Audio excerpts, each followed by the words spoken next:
30년 회사를 위해 일한 능력 있는 직원을 정년이라는 이름으로 쫓아낸 사장. 그런데 그 직원이 500억짜리 대주주였다는 사실. 낡은 정장에 지하철 타고 다니는 60세 과장님. 30년간 한 회사에서 묵묵히 일만 하던 그 평범한 직원이 실제로는 회사 최대 주주이자 500억 자산가였다면? 김 과장님, 솔직히 젊은 직원 한 명이 더 효율적이에요. 퇴직금 2억 5천의 명예퇴직 어떠세요? 38세 전문 경영인인 젊은 사장이 60세 김정호 과장을 사장실로 불러 한 말입니다. 30년 충성? 그런 건 효율성 앞에서는 의미 없다며 하루아침에 내쫓았죠. 그런데 한 달 후 은행에서 날벼락 같은 연락이 왔습니다. 사장님, 대출 연장이 어렵겠습니다. 회사 주식 55%를 보유한 대주주가 반대하신다네요. 얼굴을 본 적도 없는 김이나 말하는 건가? 네, 그런데 실제 소유주는 김정호 씨라고 하던데요. 한 달 전에 퇴직하신 그분 말입니다. 사장의 얼굴이 하얗게 질렸습니다. 자신이 무능하다며 쫓아낸 그 늙은 과장이 실제로는 회사의 실질적 소유주였던 것입니다. 과연 이 놀라운 반전 뒤에 어떤 이야기가 숨어 있을까요? 그리고 500억 자산가가 30년간 왜 평범한 과장으로 살았을까요? 끝까지 들어보시면 감동적인 이유와 결과를 알 수 있습니다. 구독과 좋아요는 영상 제작에 큰 힘이 됩니다. 이야기 이제 시작합니다. 김정호 씨는 1983년 25의 나이로 한솔전자에 입사했습니다. 당시 한솔전자는 직원 20명의 작은 하청업체였죠. 그때만 해도 회사가 너무 영세해서 월급 못 받는 달이 부지기수였어요. 그래도 젊은 창업주가 열정적이었고 미래가 있어 보였거든요. 김정호 씨는 회사가 어려울 때마다 자신의 적금을 깨서 회사 자금에 보태기도 했습니다. 직원들 월급이 밀렸을 때는 자신이 돈을 빌려서라도 챙겨주곤 했죠. 1990년대 IMF 외환위기 때도 마찬가지였습니다. 많은 직원들이 떠나갔지만 김정호 씨만큼은 끝까지 회사를 지켰습니다. 사장님이 눈물을 흘리며 고마워하셨어요. 정호 씨 덕분에 회사가 살았다고 하시면서 꼭 보답하겠다고 약속하셨죠. 그런 노력 덕분인지 한솔전자는 점점 성장했습니다.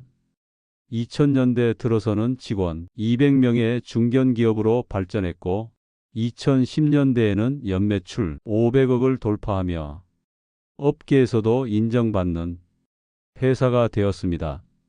하지만 김정호 씨의 직급은 여전히 과장이었습니다. 후배들은 차례차례 승진해서 부장, 이사가 되어갔지만 그는 30년간 한 자리를 지키고 있었죠. 승진에는 관심이 없었어요. 회사가 잘 되는 게 제일 중요했으니까요.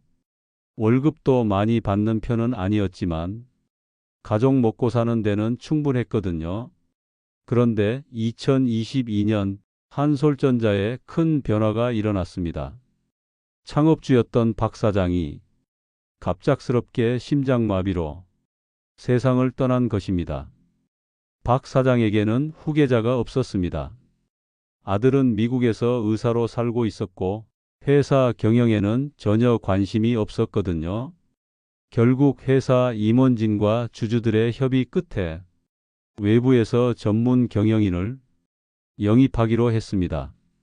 그렇게 들어온 사람이 바로 최민수 사장, 당시 38세의 젊은 경영자였습니다. 명문대 경영학과를 졸업하고 대기업에서 10년간 일한 화려한 이력의 소유자였죠. MBA까지 받은 엘리트 경영인이었습니다. 최 사장은 부임하자마자 회사 전반을 점검하기 시작했습니다. 그리고 곧바로 구조조정을 단행했죠. 효율성을 높여야 합니다. 40년 전 경영 방식으로는 글로벌 경쟁에서 살아남을 수 없어요. 최 사장의 눈에는 김정호 씨 같은 고참 직원들이 회사 발전을 저해하는 요소로 보였습니다. 김 과장님은 30년 동안 한자리에만 있으면서 무슨 성과를 냈습니까? 솔직히 젊은 직원 한 명이 더 효율적이에요. 김정호 씨는 이런 말을 들을 때마다 가슴이 답답했지만 참았습니다. 회사를 위해서라면 자신이 희생하는 것쯤은 감수할 수 있다고 생각했거든요. 2023년 3월 어느 화요일 오후 김정호 씨는 사장실로 호출됐습니다. 김 과장님 앉으세요. 최 사장의 표정은 차갑기만 했습니다. 단도직입적으로 말씀드리겠습니다. 회사가 어려운 상황이고 구조 조정이 불가피해요. 김 과장님도 이제 나이가 있으시니까 명예퇴직을 권해드립니다. 김정호 씨는 귀를 의심했습니다. 사장님, 제가 뭘 잘못했나요? 30년 동안 회사를 위해 열심히 일한 것밖에는 없는데 잘못한 건 없어요. 하지만 효율성을 고려하면 어쩔 수 없습니다. 김 과장님 연봉이면 젊은 직원 2명을 뽑을 수 있거든요. 그래도 30년을 바친 회사인데 그렇기 때문에 더 좋은 조건으로 보내드리려는 거예요. 퇴직금 2억에 위로금 5천만 원을 추가로 드릴까? 나쁘지 않은 조건이죠? 김정호 씨는 할 말을 잃었습니다. 30년의 세월이 2억 5천만 원으로 정리되는 순간이었습니다. 그리고 한 가지 더 말씀드릴 게 있어요. 다른 직원들에게는 자발적 명예퇴직이라고 말씀해 주세요. 회사 분위기를 위해서요. 최 사장은 마치 일회용품을 버리듯 김정호 씨를 대했습니다. 30년의 충성이 하루아침에 무너지는 순간이었죠. 김정호 씨는 그날 밤 잠을 이루지 못했습니다. 30년 동안 하루도 빠지지 않고 다녔던 회사에서 쫓겨난다는 사실이 믿어지지 않았습니다. 다음 날 아침 평소와 다름없이 7시 30분에 출근한 김정호 씨 동료들은 그의 퇴직 소식을 듣고 모두 놀랐습니다. 정호 형, 정말이에요? 왜 갑자기? 나이도 있고 이제 좀 쉬고 싶어서 그래요. 김정호 씨는 최 사장의 부탁대로 자발적 명예퇴직이라고 말했습니다. 마지막까지 회사를 생각하는 마음이었죠. 그래도 30년이나 다닌 분이 이렇게 조용히 가시면 괜찮아요. 조용히 가는 게 좋아요. 동료들은 아쉬움을 감추지 못했습니다. 김정호 씨는 회사에서 가장 인망이 두터운 사람이었거든요. 어려운 일이 있으면 누구보다 먼저 나서서 도와주는 사람이었습니다. 퇴직 당일 간소한 송별회가 열렸습니다. 최 사장도 형식적으로 참석했죠. 김 과장님, 30년간 수고 많으셨습니다. 앞으로도 건강하시고 행복하세요. 그리고 김정호 씨에게 꽃다발 하나를 건넸습니다. 30년의 공로에 대한 보답이 꽃다발 하나였습니다. 김정호 씨는 그 순간에도 담담했습니다. 사장님도 회사 잘 이끌어 가시길 바랍니다. 제가 없어도 한솔전자는 잘 될 거예요. 그리고 조용히 회사를 나섰습니다. 30년 동안 매일 다녔던 그 길을 마지막으로 걸으면서 말이죠. 김정호 씨가 퇴직한 지 한 달이 지난 어느 날 최 사장에게 급한 연락이 왔습니다. 사장님, 큰일 났습니다. 은행에서 연락이 왔는데 대출 연장이 어려울 것 같다고 하네요. 한솔전자는 설비 투자를 위해 산업은행에서 100억 원을 대출받은 상태였습니다. 이 돈을 갚지 못하면 회사가 부도날 수도 있는 상황이었죠. 왜 갑자기 그런다는 거야? 은행 담당자가 말하길 주요 주주 중 한 분이 반대하신다고 합니다. 주요 주주? 우리 회사 주주가 누가 있다고? 최 사장은 당황했습니다. 자신이 알기로는 박 전 사장의 가족들이 대부분의 주식을 보유하고 있었거든요. 확인해 보니까 회사 주식의 55%를 보유한 개인 투자자가 있다고 합니다. 그분이 대출 연장에 반대하신다네요. 55%? 그런 주주가 있었다고? 누군데? 그게 김이나라는 분인데 실제 소유주는 김정호라는 분이시라고 합니다. 최 사장은 귀를 의심했습니다. 김정호? 한 달 전에 자신이 쫓아낸 그 평범한 과장 김정호 말인가요? 혹시 동명이인 아닌가? 제가 김이나 씨와 통화해 봤는데 본인은 모른다고 하시면서 실제 소유주는 사촌 오빠 김정호라고 말해줬어요. 자신은 오빠가 하라는 대로 한다면서 잘 모른다고 했어요. 그래서 주민등록번호까지 확인해 봤는데 맞습니다. 한 달 전에 퇴직하신 김정호 과장님이 맞아요. 최 사장은 머리가 하얘졌습니다. 자신이 무시하고 쫓아낸 그 사람이 회사의 최대 주주였다는 것입니다. 최 사장은 급히 김정호 씨 과거를 조사해 봤습니다. 그리고 충격적인 사실을 발견했죠. 김정호 씨는 1983년 입사 당시부터 회사 주식을 조금씩 사모으기 시작했습니다. 회사가 어려울 때마다 자신의 돈을 투자하면서 주식을 받아온 것입니다. 그런데 본인이 회사 주식을 계속 매수하면 사장님이 부담스러워 하실 듯 하여 차명으로 모으고 있었던 것입니다. 1990년대 IMF 때도 마찬가지였습니다. 다른 주주들이 주식을 팔아치울 때 김정호 씨만은 오히려 더 사들였습니다. 회사를 믿었으니까요. 언젠가는 꼭 성공할 거라고 확신했거든요. 2000년대 들어 회사가 성장하면서 김정호 씨의 주식 가치도 천정부지로 올랐습니다. 하지만 그는 한 주도 팔지 않았습니다. 돈이 목적이 아니었어요. 회사가 잘 되는 게 목적이었거든요. 현재 김정호 씨가 보유한 한솔전자 주식은 시가총액 기준 약 200억 원 상당이었습니다. 그가 받은 퇴직금 2억 5천만 원의 80배에 해당하는 금액이었죠.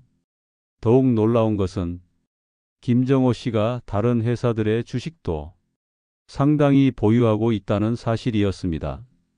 40년 동안 모은 돈으로 코스닥 유망주들에 꾸준히 투자해온 것입니다. 그의 총 자산은 무려 500억 원에 달했습니다. 김정호 씨가 500억짜리 부자였다고? 최 사장은 믿을 수가 없었습니다. 매일 낡은 정장을 입고 지하철로 출근하던 그 평범한 과장이 실제로는 엄청난 부자였던 것입니다. 김정호 씨는 최 사장의 간절한 연락에도 응하지 않았습니다. 대출 연장은 물론이고 회사와의 모든 연락을 차단했습니다. 한솔전자는 급격히 어려워졌습니다. 대출을 연장받지 못하자 자금 압박에 시달리게 된 것입니다.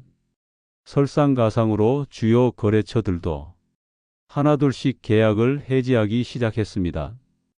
김정호 씨의 영향력이 업계의 생각보다 컸던 것입니다. 김 과장님이 30년간 쌓은 인맥이 이렇게 대단했다니 동료 직원들은 뒤늦게 김정호 씨 진가를 깨달았습니다. 그는 단순히 30년간 한 자리를 지킨 게 아니라 회사의 든든한 뿌리 역할을 해온 것입니다. 한 달 만에 한솔전자의 매출은 30% 급감했습니다. 직원들은 불안해하기 시작했고 우수한 인재들은 하나둘씩 이직을 준비했습니다.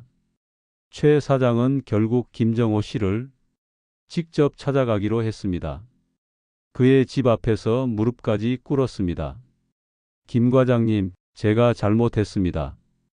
다시 회사로 돌아와 주세요. 하지만 김정호 씨의 대답은 차가웠습니다.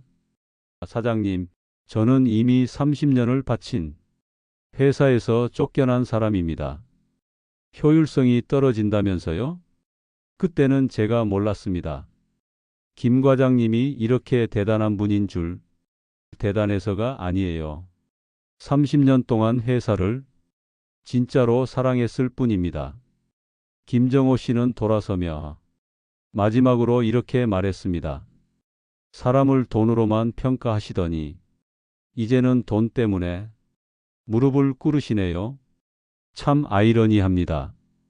결국 한솔전자는 부도를 피할 수 없었습니다. 김정호 씨의 지원 없이는 회사를 유지할 방법이 없었던 것입니다. 최 사장은 회사 정리 절차에 들어갔습니다. 200명의 직원들이 일자리를 잃게 되었죠. 이게 다 김정호 때문이야. 그 늙은이가 복수심에 회사를 망쳤어. 최 사장은 끝까지 자신이 잘못을 인정하지 않았습니다. 모든 책임을 김정호 씨에게 돌렸죠. 하지만 직원들의 생각은 달랐습니다. 사장님이 김 과장님을 내보낸 게 잘못이죠. 30년 충성한 사람을 그렇게 쫓아내면 어떻게 해요? 김 과장님은 회사의 뿌리였는데 그 뿌리를 잘라버리니까 나무가 죽은 거죠. 직원들은 하나같이 최 사장을 원망했습니다. 자신들의 일자리를 잃게 만든 장본인으로 보았던 것입니다. 한편 김정호 씨는 조용히 새로운 사업을 준비하고 있었습니다. 한솔전자의 우수한 기술진들을 흡수해서 새로운 회사를 만들 계획이었습니다. 김 과장님, 저희와 함께 일해 주세요. 한솔전자에서 일하던 젊은 엔지니어들이 김정호 씨를 찾아왔습니다. 그들은 김정호 씨의 인격과 능력을 누구보다 잘 알고 있었거든요. 김정호 씨는 세안솔테크라는 회사를 설립했습니다. 한솔전자의 핵심 기술진 10명이 모두 합류했습니다. 500억 원의 자산을 바탕으로 최신 설비를 갖추고 연구개발에 집중 투자했습니다. 불과 6개월 만에 기존 한솔전자보다 뛰어난 기술력을 보유하게 되었습니다. 대표님, 대기업에서 파트너십 제의가 왔습니다. 김정호 씨의 30년 경험과 인맥, 그리고 충분한 자본이 만나자 놀라운 시너지가 일어났습니다. 세안솔테크는 창업 1년 만에 연매출 300억을 달성했습니다. 기존 한솔전자가 20년에 걸쳐 이룬 성과를 1년 만에 넘어선 것입니다. 김정호 씨는 직원들을 가족처럼 대했습니다. 연봉도 업계 최고 수준으로 책정했고 복지 혜택도 대기업 수준으로 제공했습니다. 대표님, 이렇게 해도 되나요? 너무 많이 주시는 것 같은데. 여러분이 회사의 진짜 자산입니다. 사람을 소중히 여기지 않으면 회사는 오래 갈 수 없어요. 김정호 씨의 경영 철학은 단순했습니다. 사람을 소중히 여기고 함께 성장하는 것이었습니다. 2년 후 세안솔테크는 코스닥에 상장했습니다. 상장 첫날 주가는 공모가 5배로 치솟았습니다. 김정호 씨의 자산은 2천억 원을 넘어섰습니다. 하지만 그는 여전히 소박한 생활을 유지했습니다. 돈이 목적이 아니었으니까요. 좋은 회사를 만들고 좋은 일자리를 만드는 게 목적이었어요. 한편 최민수 전 사장은 다른 회사에 취직하려 했지만 쉽지 않았습니다. 한솔전자를 망하게 만든 장본인이라는 인식이 업계에 퍼져 있었거든요. 어느 날 그는 구직 면접을 보러 갔다가 깜짝 놀랐습니다. 면접관이 바로 김정호 씨였던 것입니다.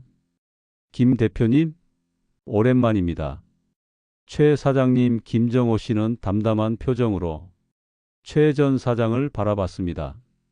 혹시 저를 채용해 주실 수 있을까요? 최 전 사장의 목소리는 떨리고 있었습니다. 2년 전 자신이 쫓아낸 그 사람 앞에서 일자리를 구걸하는 상황이 된 것입니다. 김정호 씨는 잠시 생각하더니 이렇게 말했습니다. 최 사장님도 경영학 전공에 MBA까지 받으신 우수한 분이니까 저희 회사에서 일할 자격은 충분합니다. 최 전 사장은 고개를 숙였습니다. 하지만 한 가지 조건이 있습니다. 사람을 숫자로만 보지 마세요. 30년 충성한 사람을 하루아침에 쫓아내는 일은 다시는 하지 마시길 바랍니다. 예, 명심하겠습니다. 김정호 씨는 결국 최 전 사장을 채용했습니다. 복수가 아니라 용서를 선택한 것입니다. 현재 세안솔테크는 직원 500명이 중견기업으로 성장했습니다. 김정호 대표는 여전히 매일 아침 7시 30분에 출근해서 직원들과 함께 일하고 있습니다. 그는 이렇게 말합니다. 나이가 들어서 깨달은 게 있어요. 진짜 성공은 돈을 많이 버는 게 아니라 사람들과 함께 행복해지는 거예요. 30년 동안 배운 가장 소중한 교훈입니다. 이 이야기가 우리에게 주는 교훈은 무엇일까요? 첫째, 사람을 겉모습으로 판단해서는 안 된다는 것입니다. 평범해 보이는 사람도 놀라운 능력과 가치를 가지고 있을 수 있습니다. 둘째, 진정한 충성심과 헌신은 반드시 보답받는다는 것입니다. 김정호 씨의 30년 충성이 결국 그를 성공으로 이끌었습니다. 셋째, 좋은 리더는 사람을 소중히 여긴다는 것입니다. 직원을 숫자나 비용으로만 보는 경영자는 결국 실패할 수밖에 없습니다. 여러분 주변에도 김정호 씨 같은 분이 계실 겁니다. 묵묵히 자신의 자리를 지키며 성실하게 살아가는 분들 말이죠. 그런 분들을 소중히 여기고 존중하는 마음을 가져보시길 바랍니다. 오늘 이야기가 여러분에게 작은 교훈이 되었으면 좋겠습니다. 시청해 주셔서 감사합니다. 구독과 좋아요는 더 좋은 이야기를 만드는 큰 힘이 됩니다. 다음에도 감동적인 실화로 찾아뵙겠습니다.